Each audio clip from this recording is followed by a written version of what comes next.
আমি আমার ২ বছরের দুধ বাচ্চাকে রেখে পরকীয়া প্রেমিকের সঙ্গে পালিয়ে বিয়ে করছি, যার জন্য আজ আমি সব কুল হারিয়েছি। এখন আমি ছাড়া আমার আর কেউ নেই। আমি নিঃস্ব, একা। আমার বাবা আমাকে যার সাথে বিয়ে দিয়েছিল তার অনেক ইনকাম কম ছিল। উনি ছিল গরিব। ছোট একটি চাকরি করত। উনার অভাবের কারণে আমার অনেক সমস্যা হতো, তাই আমি বেশি দিন সংসার করতে পারিনি। আমাদের ৩ বছরের সংসারে ২ বছরের একটি বাচ্চা ছেলে ছিল। আমরা ঢাকা শহরে একটি ছোট রুম নিয়ে ভাড়া থাকতাম। আমি দেখতে মোটামুটি সুন্দর ছিলাম। আমার থাকার পাশের রুমে একটি বুয়া ব্যাচেলরকে খাওয়াতো। তখন আমার জুয়েল নামের একটি লোকের সাথে পরিচয় হয়। ওই লোকটি আমার বাচ্চার জন্য প্রায়ই মজা নিয়ে আসতো। তখন আমরা অনেক পরিচিত হই। এভাবে পরিচিত হতে হতে জানলাম ভালো একটি স্যালারিতে উনি জব করে। তখন আস্তে আস্তে আমাদের ভিতর এক ধরনের বন্ধন তৈরি হলো।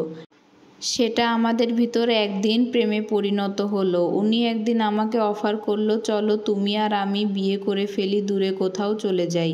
আমি উনার কথায় সায় দিয়ে ফেলি। আমি ভাবতে শুরু করলাম, এই সংসারে এত অভাব অনাটন আর আমার ভালো লাগে না, বরং এই লোকের সাথে গেলে আমি সুখে থাকবো। এই ভেবে একদিন আমি ওই লোকের সাথে বাড়ি থেকে পালিয়ে যাই আমার ২ বছরের বাচ্চাকে রেখে।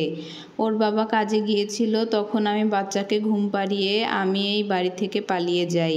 যেই লোকের সাথে পালিয়েছি সে আমাকে বলেছিল সে বিবাহিত না। আমি পালিয়ে গিয়ে যখন তাকে বিয়ে করলাম, কিছুদিন সংসার করার পর জানতে পারলাম তার আরও ২টো বিয়ে আছে। আমি তার প্রথম বিয়ে নই, আমি তার ৩ নাম্বার বউ। এটা জানার পর আমার মাথায় আকাশ ভেঙে পড়ল। সুখের আশায় পেলাম আমি দুঃখ। আমি তখনই ওই লোককে ছেড়ে চলে যাই আমার বাপের বাড়ি, কেননা আগের স্বামী আমাকে আর মেনে নেবে না। কুল কিনারা না পেয়ে চলে যাই বাপের বাড়ি। কিন্তু আজ নিজের বাবার বাড়ি যাওয়ার পরে বাবা মা আমাকে দেখে দূর দূর করে তাড়িয়ে দিল। আমার বাবা আমাকে বলে, তোর মতো কুলাঙ্গার মেয়ে জন্ম দিয়ে আমি ভুল করছি। যেই মেয়ে ২ বছরের দুধ বাচ্চাকে ফেলে চলে যায় সে আমার মেয়ে না। এখন আমি নিরুপায় হয়ে আবার ঢাকা শহরে গিয়ে আমার আগের স্বামীর কাছে চলে যাই। আমার স্বামী আমাকে দেখে রাগে রাগান্বিত হয়ে বড় বড় চোখ করে তাকিয়ে আছে এবং আমাকে দেখতে আশেপাশের লোক আসতেছে। নানানজন নানান কথা বলতেছে আমাকে নিয়ে। আর বলবে নাই বা কেন? আমি কি অপরাধ করেছি? এটা কি ক্ষমার যোগ্য? আমি লজ্জায় মুখ দেখাতে পারছি না। আমি আর আমার বাচ্চাকে কোলে নেওয়ার জন্য গিয়েছিলাম। আমার স্বামী আমার বাচ্চাকে কোলে নিতে দেয়নি। বলছে, কোনো অধিকার নেই এই বাচ্চাকে তোমার কোলে নেওয়ার। এই বাচ্চার মা তুমি না, এই বাচ্চার মা মরে গেছে। তারপরেও আমি আমার স্বামীর কাছে ক্ষমা চেয়েছি। আমি জানি উনি ক্ষমা করবে না, তারপরেও আমি তার কাছে ক্ষমা চেয়েছি। আমি ক্ষমা চাইতে চাইতে ভাবছিলাম সে আমাকে ক্ষমা করবে না, আর আমি যা ভেবেছি তাই হয়েছে। আমার সাথে তাই ঘটলো যা আমি ভাবলাম। আমার স্বামী আমাকে ক্ষমা করেনি। আমি কান্নায় ভেঙে পড়েছি। আমি আমার বাচ্চাকে হারিয়ে আমি আমার স্বামীকে হারিয়েছি, আমি আমার পরিবারকে হারিয়েছি, আমি আমার নিজের মা বাবাকে হারিয়েছি, আমি সুন্দর একটা সংসার ধ্বংস করেছি। আজ আমি সব কিছু হারিয়ে এখন গার্মেন্টসে কাজ করছি নতুন করে, কারোর সাথে সংসার আর শুরু করিনি। আর ৬ বছর হলো আমার বাচ্চাটাকে আমি দেখতে পাইনি। শুনেছি আমার স্বামী আরেকটা বিয়ে করেছে, এমনকি ভালোও আছে। আর এই সম্পূর্ণ স্টোরিটি একটি আপুর লাইফ থেকে নেওয়া। কথা হচ্ছে, একজন মানুষ এরকমটা কিভাবে করতে পারে?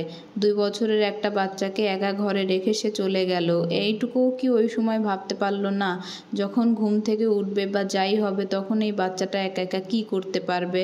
তখন কান্নাকাটি করে ওর অবস্থা কী হবে?